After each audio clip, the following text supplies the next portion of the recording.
My wife made me become a housewife while she was cheating on me and mocking me in her lover-esque messages. Jack and Emily got married at 25, and now they're both 38. They met in college, tied the knot, and life has been mostly great since then. They both graduated, landed decent jobs, and built a life together. Emily worked for her dad's small business while Jack joined a big company. Then, unexpectedly, Jack's boss left, and he was the only one who knew how to keep the department running. This earned him a substantial raise, better bonuses, and improved benefits. By the time he was 28, Jack was making roughly 3 times what Emily earned. That same year, they welcomed their first daughter, Sophie, and 2 years later, their second, Lily. Because she worked for her dad, Emily had more flexibility with her job. About 5 years ago, Emily's father passed away unexpectedly, leaving her mother and Emily in a difficult spot. They had to decide whether to sell the business or run it themselves. Since Emily's mother had no clue about managing the company, Emily stepped up. To Jack's surprise, the business flourished under Emily's leadership, just as it had when her father was in charge. Consequently, Emily got a massive raise, earning even more than Jack did. Jack was proud of her transforming from an ordinary worker to running a whole company as no small feat. However, their daughters began to feel the impact of their absence. That's when Emily and Jack discussed one of them staying home. Emily suggested Jack quit his job since her company couldn't afford to lose her. Jack agreed and thus became a stay-at-home dad and husband. Now he handles everything at home, taking care of the girls, cooking, cleaning, fixing things, running errands, you name it. When Emily returns from work, Jack makes sure to pamper her and cater to her needs.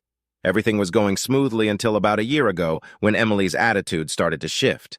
She began making hurtful comments like, "Do you even do anything?" or "Why don't you get a real job?" It stung. Jack works his butt off every day to ensure she comes home to a stress-free environment. He did have a real job, but he gave it up to take care of their girls, their home, and her. Emily used to crave closeness, but lately she stopped initiating it, and whenever Jack asked, she was never in the mood. It was odd and confusing. Jack figured she must be really stressed with all the pandemic stuff and other things going on, so he tried to be understanding and make her happy. But no matter what he did, nothing seemed to work. Last weekend, they went to Sophie's softball game. Jack wanted to record a video for his parents who live in another state and don't get to see their granddaughters often. He forgot his phone, so he asked Emily if he could use hers. She'd been on her phone all day, so Jack thought it would be a good chance for her to take a break from it. She handed him her phone and went to get a drink and a snack.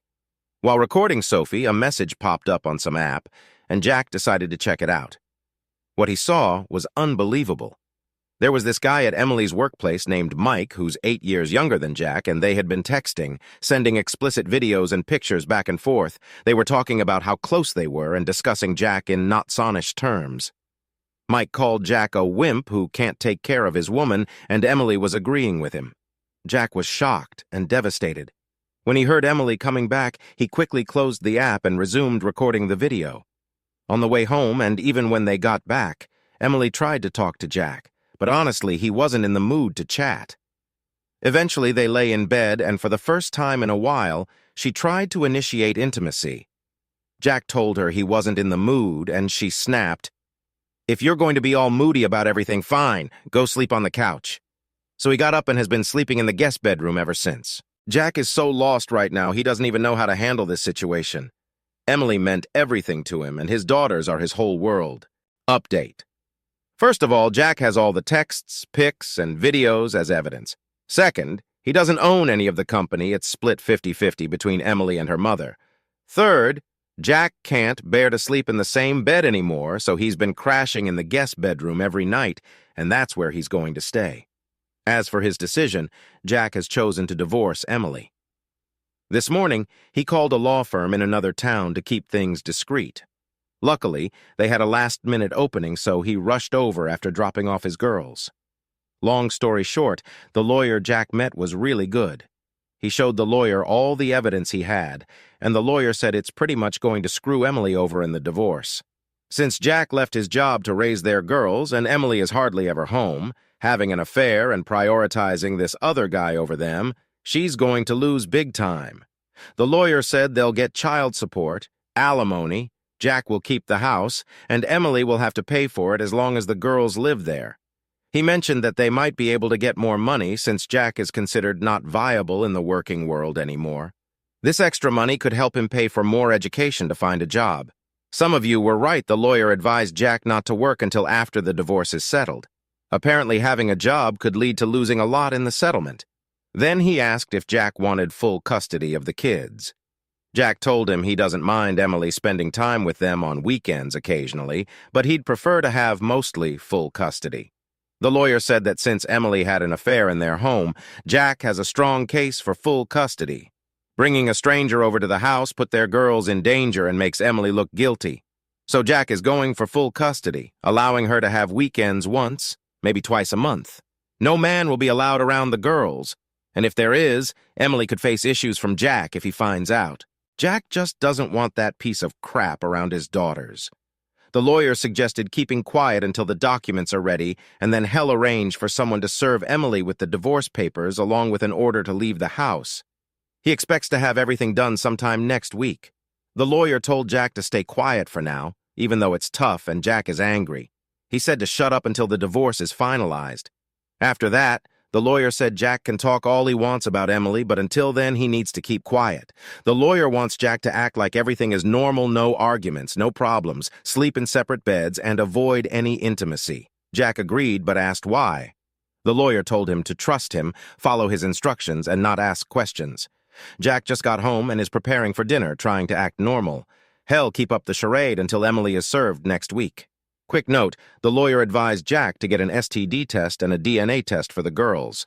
When Jack asked why, the lawyer said these situations are rare and might not be the first time this has happened. That hit Jack hard and scared him to his core. Update: Jack has been feeling really down lately and everything's been rough. To clarify, he discussed these posts with his lawyer. Jack didn't go into too much detail, but the lawyer said it's okay to share as long as he keeps it brief and not too specific. So for this update, Jack will keep it short and legally safe. Let's start with the test results. Jack got an STD test for himself, and thankfully he came out clear, no diseases, which isn't surprising since he hasn't been close to Emily in the past year. Now on to the big one, the paternity test for his 2 girls.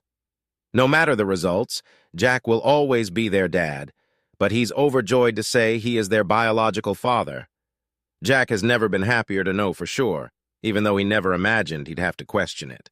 As for what's happened with his soon-to-be ex, Emily is out of the house, and Jack has been granted full temporary custody of the girls.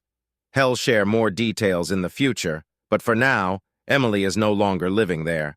Jack's lawyer took care of the legal process to have her removed, and it was a messy situation, but Jack will save those details for later. Emily was served with divorce papers at her workplace, and it seems like it didn't go well, but again, more on that later. The girls are aware of what's happening. Sophie knows they're separating, and one of her friend's parents went through the same thing. She's seen what happened with her friend's family and doesn't want them to split up. She's been crying and asking Jack to let mommy come home. It's really tough for her. Jack is going to arrange for them to see a child therapist to help them understand everything as his lawyer advised. Lily just wants her mommy back and misses her a lot. It breaks Jack's heart, and he feels like a terrible father right now. He worries they might hate him because of this. Sometimes Jack wonders if he should let Emily cheat on him just to keep the family together and make his girls happy, but he can't bring himself to do that. Another thought crosses his mind, considering an open relationship and waiting until the girls are older, but he can't accept that. Besides, he knows the girls would sense it and dislike the idea that mommy and daddy don't love each other. As for Emily, she's currently living with her mother. Emily's mother reached out to meet with Jack, and he agreed to see her. She didn't ask for details, but she begged Jack not to take her granddaughters away. Jack reassured her that she's a wonderful grandmother, and as long as she can separate her daughter's issues from her relationship with the girls, she can still be in their lives. She thanked Jack, and that was that. Emily has been trying to call and text Jack, wanting to talk about them. Under Jack's lawyer's guidance, they've set up a trackable method for communication, strictly limited to discussing the girls, nothing more. So that's where things stand for now. Update. Hey everyone, Jack wanted to give you a quick update on what's been going on. First of all, he spent Thanksgiving with his soon-to-be ex and mother-in-law. He did it solely for the sake of the girls and made sure his lawyer understood it was about them, not about getting back together. They sorted that out before Thanksgiving. Jack had a meeting with his mother-in-law, and they had a pretty open discussion, mainly about how they'll handle things with the girls after the divorce. During their talk, his mother-in-law shared some information about his STBX. It turns out she was cheated on by her high school boyfriend. Jack had no idea she even dated someone back then. This guy, his mother-in-law mentioned, came from a well-off family, and they warned her to stay away from him. One night, Jack's STBX caught him with another girl, which shocked his mother-in-law. Jack's STBX had a couple of boyfriends during college, but his mother-in-law knew those relationships wouldn't last. She told Jack that as soon as she met him, she felt like she found her perfect son-in-law. She's really sorry for her daughter's behavior and promises to make sure she doesn't cause trouble during the divorce. A few days before Thanksgiving, Jack's mother-in-law asked him to come over for dinner with the girls. Jack asked if his soon-to-be ex would be there, and she said yes. Jack told her he couldn't do it if she was going to be there, but his mother-in-law understood and asked if they could put on a holiday act one more time for the sake of the girls. She suggested Jack consult his lawyer to see if spending Thanksgiving together was a bad idea, so he did. The lawyer advised Jack to inform his wife through their communication app that this dinner was solely for the girls to prevent any misunderstandings. Jack followed his advice. Jack's soon-to-be ex had been constantly reaching out, begging to see both him and the girls themselves were pleading to see their mom. For their sake, Jack decided to put his pride aside and agreed to go over for dinner. When they arrived, the atmosphere was tense. Jack's soon-to-be ex embraced the girls, which was fine, but then she tried to hug and kiss Jack. He dodged her attempt and instead greeted his mother-in-law. Jack's soon-to-be ex behaved as if they were still a loving couple, trying to engage him in conversation. Jack kept his responses brief and focused on helping his mother-in-law with dinner preparations and cleanup. Jack's devout mother-in-law wanted to say a prayer before dinner, and his soon-to-be ex sat next to him. Jack held his daughter's hand, but when his wife tried to hold his, he pulled away. It might seem petty, but Jack couldn't stand her touch. Although he's an atheist, Jack participated in the prayer out of respect for his mother-in-law. Dinner went smoothly, except Jack's soon-to-be ex kept pretending they were still together, asking about Christmas plans and family vacations. That's when Jack realized agreeing to this dinner was a mistake. After dinner, Jack washed the dishes, eager to leave, but the girls wanted to watch a movie with their mom, a family tradition. Jack reluctantly agreed, but when his soon-to-be ex tried to cuddle next to him on the couch, he moved to a chair. Throughout the evening, Jack's mother-in-law was visibly upset with her daughter's behavior, evident in the glare she directed at her. When the movie ended, they prepared to leave. The girls had fallen asleep, so Jack carried them to the car. As Jack went back inside to grab something, his soon-to-be ex cornered him, tearfully begging to work things out and be a family again. Before Jack could respond, his mother-in-law intervened, yanking her away by the hair no less, and sternly saying goodnight to him. So Jack talked to his lawyer and explained everything. Jack emphasized that there's no possibility of reconciliation, which was clear in his messages. The lawyer assured Jack that's fine. Now, his wife keeps calling and begging to work things out, but Jack is leaving her messages unread. He'll only discuss matters related to the girls, and he's pretty sure they'll want to do something for Christmas. Jack will check with his lawyer about that. Update. Things have been really tough for Jack's girls. They had 2 therapy sessions this week. The first one went well. They seemed more at peace afterward. The therapist seems to understand them well. However, the second session was a disaster. The therapist explained in an age-appropriate way that their mom had an affair and betrayed Jack. Jack knew this day would come, but not this soon. When he picked up the girls, they burst into tears and clung to him, saying they love him. It's heartwarming. But this wasn't how Jack wanted them to find out about the separation. Jack asked the therapist why she told them, and she explained that the girls were aware of the separation and noticed Jack's coldness towards their mother. She said kids aren't dumb, they can sense their parents' behavior. They wanted to know why they were separating, and the therapist believed honesty was crucial for their progress. Jack won't go into all the details of what she said, but it was appropriate for their age. They now know their mother was unfaithful in a way they can comprehend. Sophie might handle it better, but Lily is struggling. When they got home, the girls wouldn't let go of Jack, crying the whole night. Jack ordered food, put on their favorite movies, and they stayed in his bedroom. They eventually fell asleep, and Jack went to the bathroom and broke down. Jack's soon-to-be ex doesn't even realize the pain she's caused the girls. Jack is at a loss. The therapist suggested medication to help them adjust, but Jack refused. He doesn't want to drug them. The therapist understood and said it was just an option, but they'd need to consult their primary doctor for that. Jack would rather help his daughters cope with their emotions healthily. As for Christmas, Jack won't have to worry because the girls now detest their mother. Jack was taken aback when Sophie said she never wants to see her mom again. Even Lily, who usually follows her sister's lead, seems to agree. Jack tried to tell them that despite their anger, they shouldn't hate her because she loves and cares about them. Sophie insisted she doesn't, and they both cried in Jack's arms until they fell asleep. Update. It might sound like a bad movie sequel, but the girls are doing better. They're still seeing the same therapist and are gradually coming to terms with everything. They no longer hate their mother but have told Jack they don't want to see her for a long time. Those are their words, not Jack's. They'll see how that unfolds. Jack informed his wife that the girls know about her affair, and she tried calling them.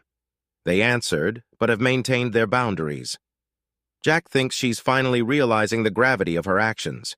Regarding the other guy involved, Jack already knew he was a jerk, but he's worse than he thought. Someone asked if there was another person in the affair, so Jack looked through some of Emily's work documents and found a list of employees' contact numbers. Jack called his number, which turned out to be his wife's. It turns out he's married with a toddler, which Jack didn't know. When Jack told his wife about the affair, she didn't believe him and hung up, but later she called back and wanted to meet. They met, and Jack showed her all the evidence. She asked if they could talk in Jack's car, and as soon as they got in, she broke down crying and asked how he could do this to her. Jack reassured her she did nothing wrong and gave her his lawyer's contact information. She then asked how long the affair had been going on, and Jack told her it had been about a year, maybe a bit longer. That's when her sadness turned into sheer rage. Curious, Jack asked why she was so furious.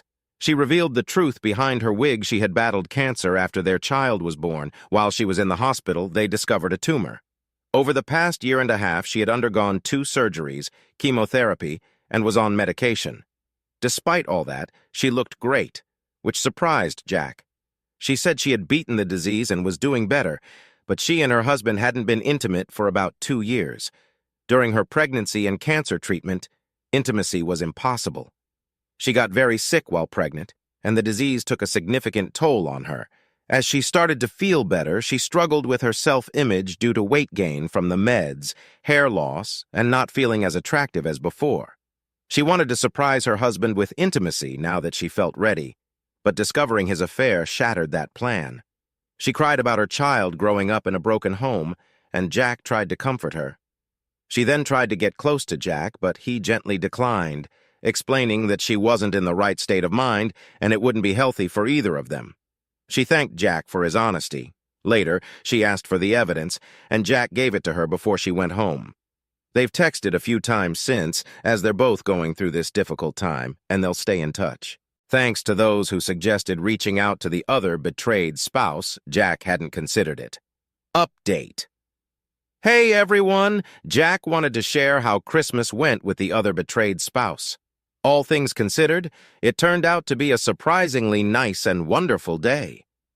Jack set up a bunch of presents from Santa for the girls, since this might be the last year Sophie believes in Santa, and Jack wanted to make it special. He laid out the gifts early in the morning while it was still dark. Within 15 minutes of waking up, the girls were excitedly declaring that Santa had come. Jack dragged himself out of bed, and they eagerly tore into their presents. Their joy was contagious. Afterward, they snuggled up on the couch and watched a movie, and they fell asleep next to Jack. Eventually, Jack got up to make some coffee. Lily woke up and said she was hungry, so Jack let her help him make breakfast while she wore an apron. Sophie soon joined them, and they all enjoyed a good meal together. They spent the morning playing with their new toys and having a blast, which warmed Jack's heart. In the evening, Jack helped them get ready to go see their mother and grandmother. Normally, Jack is more strict about getting ready, but with everything that's been happening, he's been more lenient.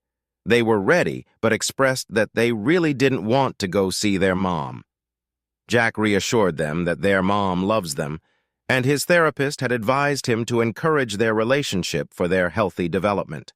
Otherwise, Emily could claim in court that Jack is isolating them. The therapist said the girls can decide on their relationship with their mother as they get older. Emily knows about the therapist, and they've spoken. The therapist made it clear that Emily had betrayed Jack, and it's evident that Jack is the girl's favorite. She'll have to work hard to regain their trust and love. Jack told the girls not to punish Grandma for their mother's actions and to go see her. They agreed. Jack took them to their grandmother's place, and everything went smoothly. Jack called his Emile when they arrived, and she came out to get the girls' things. They were staying the night for Christmas, and Jack's mill asked if it was okay. Jack checked with his lawyer, who said it was fine for one night, just not for extended periods or too often. Before leaving, Jack assured the girls they could call him any time if they wanted to come back home, and he'd be there for them.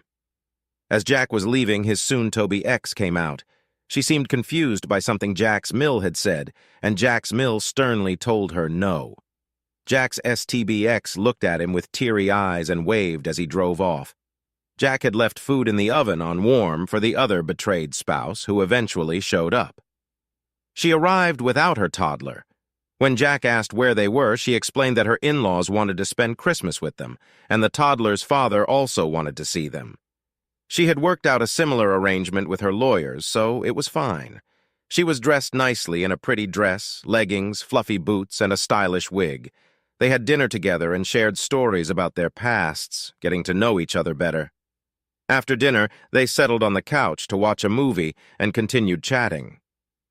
Eventually, Jack decided to open a bottle of wine. He doesn't drink much, but he enjoys a particular wine on Christmas. He asked if she could have some, and after ensuring she was comfortable with it, Jack poured her a glass. Their conversation transitioned from their past to their interests and finally to their current struggles, which led to some tears. As they drank more, they started joking and laughing. Surprisingly, after 2 bottles, their conversation became more candid. They talked about their intimate preferences, what they missed, and what they desired. It turned out they were quite similar in those aspects. She mentioned that Emily was lucky, but had messed up, and Jack responded that her husband was no different. Some of you suggested Jack should compliment her looks, especially after her previous attempt to get his attention, but he thought it was inappropriate. However, Jack did tell her she could take off the wig if she felt more comfortable without it, reassuring her that she looked amazing. Jack even complimented her on how beautiful she looked with a pixie cut. She took off the wig, thanked Jack, and teared up a bit. They continued their intimate conversation and eventually ended up cuddling while watching the movie. Okay, just a heads up. They were both pretty drunk. Back when Emily and Jack used to cuddle, Emily liked it when Jack gently rubbed her chest, not grabbing or pinching, just a soft massage. Jack did it out of habit, and when she said it felt good, he got startled and immediately stopped, apologizing for not realizing what he was doing. She told Jack it was fine and even asked if he could keep going since it helped her unwind. Jack asked her again to be sure, and she confirmed with a yes, so Jack continued. Jack has to admit it started to turn him on, and she picked up on that. She began to touch Jack as well, which made him apologize awkwardly. She asked if Jack wanted her to stop, but he told her only if she wanted to. She chose to keep going. This led to them kissing and getting more intimate. Before long, she was unzipping Jack's pants and giving him oral. After that, they had some pretty intense sessions all over the house, the living room, kitchen, and office. Eventually, they found their way to Jack's bed, where things became more passionate and slow, with lots of kissing. After they finished, they lay together, shedding a few tears before falling asleep in each other's arms. The next morning, they had breakfast together and showered. Jack asked if she had planned all this, and she laughed, saying a girl always comes prepared. Before leaving, she asked if Jack felt anything special last night. Jack told her the truth, saying yes. They agreed they needed to be cautious and make sure their feelings were genuine and not just a reaction to the situation. She said they'd explore them later. As she left, she kissed Jack on the cheek and thanked him for a wonderful night, promising to text him later. Jack picked up the girls, who said they had a good time with their mom and mentioned she was well-behaved for the most part. Right now, Jack has just finished preparing dinner and they'll spend the evening together. Update: Jack knows it's been a while since his last update. Things have been incredibly busy, so hell, keep this brief. The girls are doing much better now, thanks to therapy and staying active.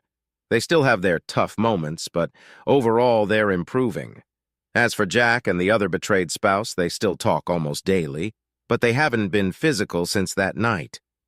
They did meet once more and both agreed that while they don't regret it, it shouldn't have happened. Now, regarding Jack's soon-to-be ex, for a few weeks after Christmas, she kept trying hard to get him to talk, but that has mostly stopped. Emily has hired a lawyer, Jack's lawyer is aware, and their meetings will start soon. Emily has finally accepted that Jack is done, and there's no changing his mind. Jack is sure they'll push for reconciliation, but that's not happening. Emily still calls and texts, trying to make Jack reconsider, but he just leaves her messages unread. Regarding the other spouse's ex, he's been arrested. Jack won't go into too much detail now, but the guy confronted Emily at her workplace, and they got into a heated argument. Emily threatened to call the cops, and the guy physically attacked her. Others at her workplace intervened and held him until the police arrived and arrested him. Emily is pressing charges. Jack isn't sure if the guy will involve a lawyer for their affair, but he hasn't heard anything yet. Jack's mill told him about it and said Jack could visit Emily if he wanted to. Apparently, the guy gave Emily a black eye and busted her lip, but Jack's mill thinks it's karma. Jack hasn't seen Emily since the incident, nor have the girls. Unless something crazy happens, you probably won't hear from Jack until after their first meeting with the lawyers. Update. Hey everyone, just a quick update on everything. A lot has been happening, and life can get pretty hectic, but Jack will summarize as best he can. Let's start with the girls. They were making good progress and seemed better, but as the divorce date nears and they realize they're really going their separate ways, they've started to struggle. Their therapist says they've accepted the situation but had hoped they'd somehow work things out. The reality of the divorce is hitting them hard. Lily is coping okay, but Jack is really worried about Sophie. She's been feeling really down and it's concerning. Jack is following the therapist's advice and doing everything he can, but the therapist suggests medication, and Jack is hesitant. It might get to a point where medication is the only option for her. Sophie is usually healthy, but Jack has noticed some of her clothes don't fit well, and he thinks she's eating less. Her doctor and Jack have talked about adding nutrients to her food to help her gain weight. Jack hopes they can figure this out soon because it's starting to worry him a lot. Jack feels like he's failing as a father because he never wanted his daughter to go through this. If you're religious, Jack would appreciate your prayers for his daughters. On another note, the other betrayed spouse and Jack are still in contact daily. They're getting along great, and things are becoming easier, but she has some bad news. It's not about her health or her child, thank goodness. Instead, Emily's ex has skipped town. Jack isn't shocked at all by this, considering the guy vanished right after getting bailed out for assaulting Emily. It turns out she was the last person,